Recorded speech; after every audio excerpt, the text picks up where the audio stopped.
At 1:30 this morning, the security detail detected that a individual had made his way into the inner perimeter of Mar-a-Lago. And he put down the gas can, raised the shotgun to a shooting position. At that point in time, the deputy and the two Secret Service agents fired their weapons and neutralized the threat. Dead on the spot matapos barili ng mga otoridad ang suspect na pumasok sa secured perimeter ng Mar-a-Lago Resort ni US President Donald Trump nitong linggo ng umaga. Ayon sa Palm Beach County Sheriff, bandang 1:30 ng madaling araw nang mapansin ng security detail ang isang lalaki na may dalang shotgun at lalagyan ng gasolina sa north gate ng resort.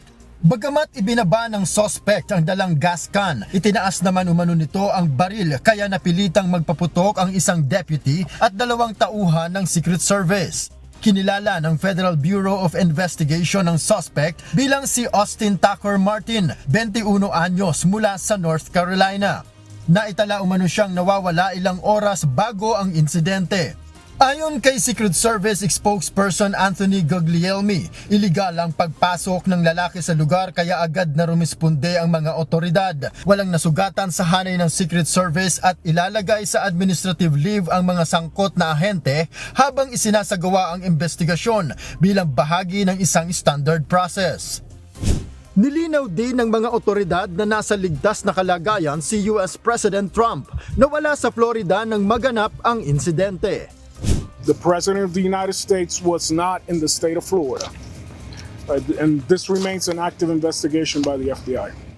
Samantala, pangungunahan ng Federal Bureau of Investigation o FBI ang masusing investigasyon sa insidente kasama ang Secret Service at local na Sheriff's Office. Nais alamin ng mga otoridad ang motibo ng suspect at kung saan nagmula ang baril na dala nito. Dahil nangyari ang pamamaril sa isang lugar na nasa ilalim ng Secret Service protection, masusing tinitingnan ang mga ebidensya, kabilang ang mga body camera footage ng mga opisyal na rumisponde. Kasabay nito nananawagan ng FBI sa publiko para sa karagdagang impormasyon. Because if you live in the area of the shooting, please check your exterior cameras for last night, early this morning. If you see anything that looks suspicious or out of place, please contact us. Ayon sa White House, mabilis at maayos na nakatugon ng FBI agents upang mapanatili ang seguridad sa lugar. Ilang beses nang nakaranas ng mga banta sa seguridad si Trump noong nakaraang taon, kaya mas mahigit na pinaiting ang pagbabantay sa mga lugar na may kaugnayan sa kanya.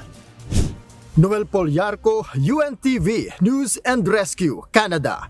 Diyos ang aming sandigan, serbisyo publiko ang aming pinahahalagahan.